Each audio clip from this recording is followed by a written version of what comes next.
كتب لي أحد التائبين አንድ ተውበት አድራጊ ጻፈልኝ توبته ورجوعه إلى الله ተውበት አድርጎ ወደ አላህ የተመለሰበትን ታሪክ بعد ضياع ومعاناة استمرت ለአመታት ያህል ሲፈጸም ከነበረ መጥፎ ስራ በኋላ قال في سطوره وفي رسالته ይላል በደብዳቤውና በመልእክቱ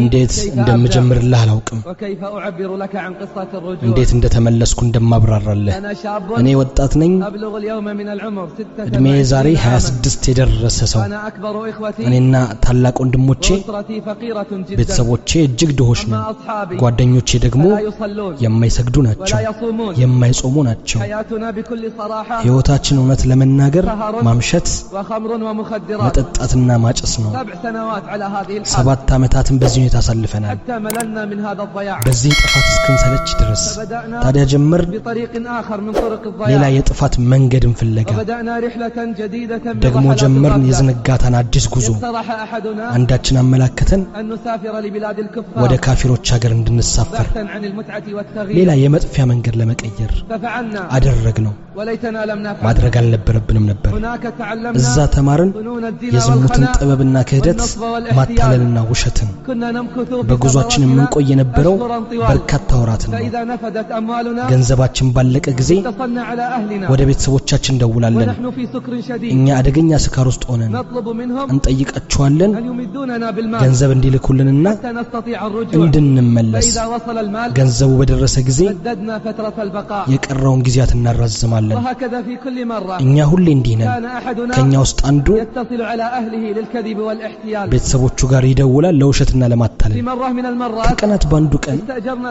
መኪና سيارة ተከራይተን وذهبنا ወደ አንድ إلى أحد የመጥፊያ نوادي الضياع መዝናኛ ሄድን حيث الخمر ኸምርና والموسيقى ሙዚቃ ያለበት والرقص كالأنعام እንደ እንስሳ የሚደነስበት والحياة الأنعام እንደውም የእንስሳ ህይወት أفضل من هذه ከዚህ الحياة ህይወት የተሻለ ነው بينما نحن እኛ جلوس በዚህ ሁኔታ ተቀምጠን نتبادل الحديث ወሬ እያወራን ونتبادل كؤوس الخمر የመጠጥ ብርጭቆ እየተለዋወጥን قال أحد አንድ أصحابنا ጓደኛችን አለ سوف أذهب إلى مكان قريب አንድ የቅርብ ቦታ ደርሼ እመጣለሁ وأرجع إليكم بسرعة በፍጥነት እመለስላችኋለሁ فذهب ሄደ وكان في حالة سكر شديد ባደገኛ የስካር ሁኔታ ላይ ነበር مضت الساعات ولم يرجع ሰዓታት አለፉ አልተመለሰም فخرجنا نبحث عنه እሱን ፍለጋ ወጣን وبعد بحث ፍለጋው በኋላ وجدناه ከመነ መኪናው وقد سقط وهوى بسيارته من ከትልቅ مكان ከፍታ ላይ مرتفع ወድቆ አገኘ ነው ومات على أشنع حال በመጥፎ ሁኔታ ሞተ بكينا አለቀስን وحزنا على موته አዘንን በሞቱ ورجعنا إلى ديارنا ወደ ቤታችን ተመለስን محملين بالأحزان ሐዘን የተጨነብን ሆነን فما مضى شهران ወራትም አልፈጀንም حتى عدنا إلى ما كنا عليه ወደ ነበርንበት ለመመለስ يا الله ያ አላህ كم هي قاسية قلوبنا ልባችን ምን ያህል የደረቀ ነበር لم أكن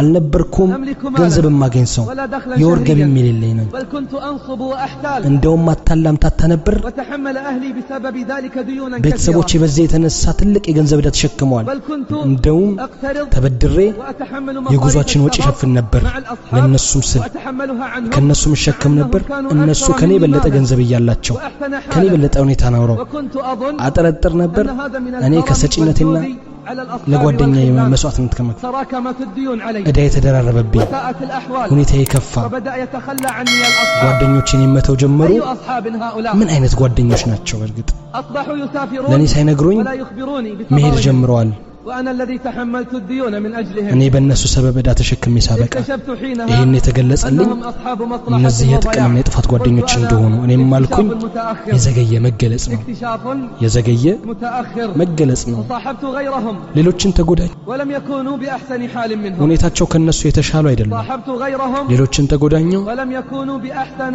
منهم حالا ሁኔታቸው ከነሱ የተሻሉ አይደሉም جمعت أموالا ገንዘብ አጠራቀምኩና وسافرت أنا وإياهم ከነሱ ጋር ተጓዝን مع ابن عم لي ከአጎቴ ልጅ ጋርም مع مجموعة من الأصحاب ከሌሎች ጓደኞችም ጋር ሆነን إلى بلد آسيوي ወደ አንድ ኤዥያዊ ሀገር مشهور بالمجون وفساد الأخلاق በእብደቷና ፈሳዷ የታወቀች ከተማ ደረስን بعد يومين من وصولنا በደረስን በሁለት ቀን قال ابن عمي أنه سوف ያጎቴ يرجع ልጅ እንደሚመለስ ነገረኝ فلما سألته عن السبب قال ለምን እንደሚመለስ ጠይቀው አለኝ لقد رأيت في المنام በህልሜ ዛሬ أن አየው الناس في هذه البلاد እዚህ ሀገር يحترقون ያሉ ሰዎች እየተቃጠሉ رأيت في አየው المنام በህልሜ አየው أن الناس في هذه البلاد يحترقون ሰዎች በዚህ ሀገር ላይ ሲቃጠሉ وقد اشتعلت بهم النيران እሳት እየነደደባቸው وأتاني رجل አንድ በጣም شديد البياض እጅግ የነጣ ሰው መጣና አለኝ قال ارجع قبل أن تحترق معهم ተመለስ አብራቸው ከመቃጠልህ በፊት ተመለስ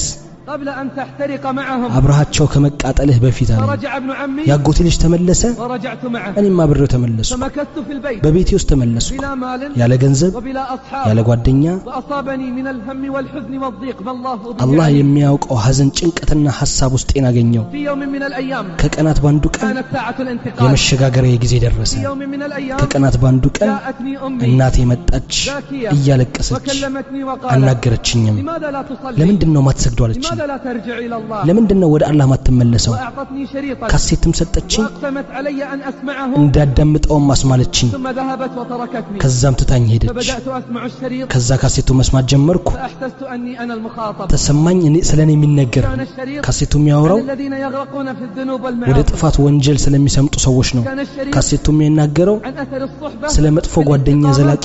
ስለ ዘላቂነትና ስለ መጥፎ ጓደኝነት አጥፊ أخذت أبكي ማልቀስ ጀመርኩ وأبكي وأبكي ማልቀስ فقررت التوبة ومراجعة ስለ الحسابات ተውባና ወደ ራስ ስለመመለስ አሰብኩ يقول صاحب الرسالة ይላል ባለ ደብዳቤው أتعرف يا شيخ ያ ሼኽ من هو صاحب ግን الشريط ታውቃለህ የካሴቱ ባለቤት ማን እንደሆነ أتعرف يا شيخ ታውቃለህ ግን ያ ሼኽ من هو صاحب الشريط የካሴቱ ባለቤት ማን እንደሆነ إنه أنت እሱ አንተ ነህ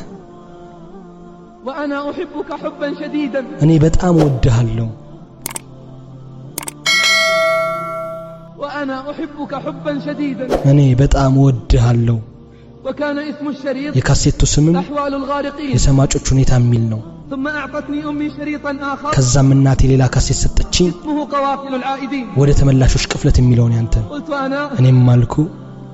اللهم اجعلنا خيرا مما يقولون አላህ ሆይ ከሚሉት የበለጠ አድርገን وأحسن مما يظنون ከሚጠረጥሩትም የተሻለ واغفر لنا ما لا يعلمون ከማያውቁት ነገራችንን ማረን يقول ها أنا ذا ይሄው እኔ أكتب لك الرسالة ደብዳቤ እየጻፍኩልህ ነው وأنا أبكي بكاء شديدا ብርቱ ለቅሶን እያለቀስኩ وأمي جالسة عندي تبكي معي እናቴም ጎኔ ተቀምጣ ታለቅሳለች وتدعو لك بالثبات በጽናትም ዱዓ እያደረገችልህ ነው